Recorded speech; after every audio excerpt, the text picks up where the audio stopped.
સ્વાગત દોસ્તો, આજે આપણે મહાદેવના મંદિરની વાત કરવાની છે, જે સુરતથી લગભગ 40 કિલોમીટર દૂર છે. આ ગલતેશ્વર મહાદેવનું મંદિર. આ મૂર્તિ લગભગ 62 ફીટ ઊંચી મૂર્તિ છે દોસ્તો. અને અહીંયા સંધ્યા સમયે બહુ સરસ મજાનું વાતાવરણ, અને તમે લોકેશન જુઓ તો એકદમ તમને આબેહૂબ આમ સ્ટુડિયો જેવું લાગે છે. અને અહીંયા સુરતથી લગભગ મોટી સંખ્યાની અંદર માણસો ફરવા આવે છે દોસ્તો.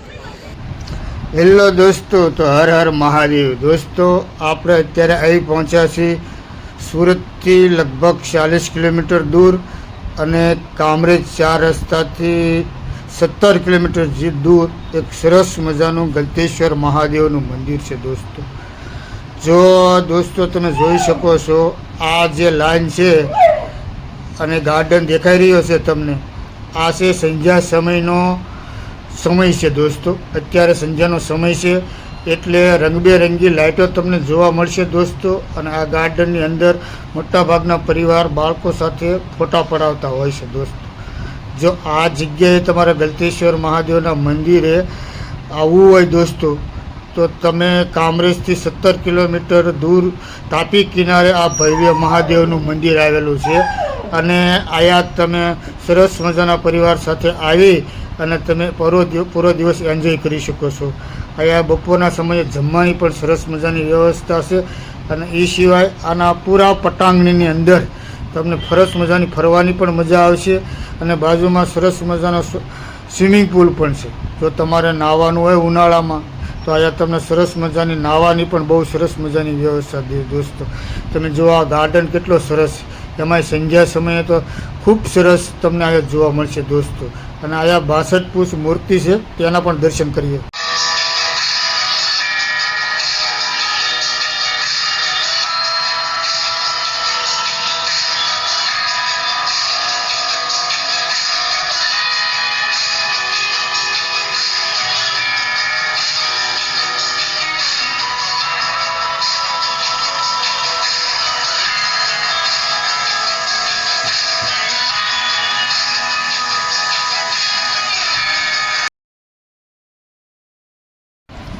તો દોસ્તો, તમને આ મહાદેવ ગલતેશ્વર મહાદેવની જે ભવ્ય 62 ફૂટ મૂર્તિ દેખાય છે ને દોસ્તો, એની નીચે ગુફા છે.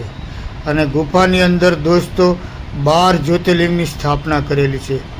જો આ મંદિરમાં તમને જે મૂર્તિ દેખાય છે ને સામે, એની નીચે 12 જ્યોતિર્લિંગના દર્શન થાય છે. અને આ જગ્યા 12 જ્યોતિર્લિંગ તરીકે પણ ખૂબ જ પ્રખ્યાત છે દોસ્તો. જો આ સાઈડ જે તમને દેખાય છે ને લોકેશન, અહીંથી સીધું તમારે જવાનું હોય છે મૂર્તિના દર્શન કરવા માટે દોસ્તો. અને આ બાજુ છે એ તાપી નદી છે દોસ્તો. અને સંધ્યા સમયે તમે જો આ આરતીનો લાવો લેવા માટે રોકાવ, તો તમને આ રીતનું વાતાવરણ તમને જોવા મળશે દોસ્તો. અને આ જગ્યાએ ખૂબ જ તમામ જાતના વાહનો પણ તમને મળી રહેશે સુરતથી આવવા માટે દોસ્તો. એટલે એની પણ તમારે કોઈ જાતની ચિંતા કરવાની રહેતી નથી.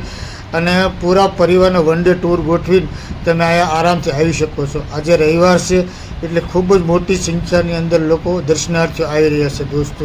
તો એકવાર તમે ચોક્કસ આવજો. તો દોસ્તો, આ ગલતેશ્વર મહાદેવની ભવ્ય મૂર્તિની સામે જુઓ તમે, કેટલા બધા પરિવારના લોકો પોતાનો ફોટોશૂટ કરી રહ્યા છે અને વિડીયો બનાવી રહ્યા છે દોસ્તો. કારણ કે આયા એકવાર દર્શન કરવા માટે આવી એટલે આ યાદી આપણે કાયમ માટે રહી જાય, એટલે માટે લોકો વિડીયો બનાવતા હોય છે દોસ્તો. અને સંધ્યાનો સમય હોય એટલે તો અહીં વાતાવરણ એકદમ ખૂબ સરસ મજાનું થઈ જાય છે. અને ભગવાન ગલતેશ્વર મહાદેવની જગ્યા એટલી મનને શાંતિ પમાડે એવી છે. તમે જોઈ શકો છો દોસ્તો, એક બાજુ લાઈન થાય છે દોસ્તો મહાદેવના દર્શન કરવા માટે. એટલે વધારે ગીર્દી હોય ત્યારે આ બાજુથી જાય છે લોકો. અને અહીંયા તમે બગીચા જોઈ શકો છો, તમે અહીંયા બાળકો હિંચકી રહ્યા એ પણ જોઈ શકો છો. અને સરસ મજાનો ગાર્ડન પણ છે દોસ્તો. તો તમે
તો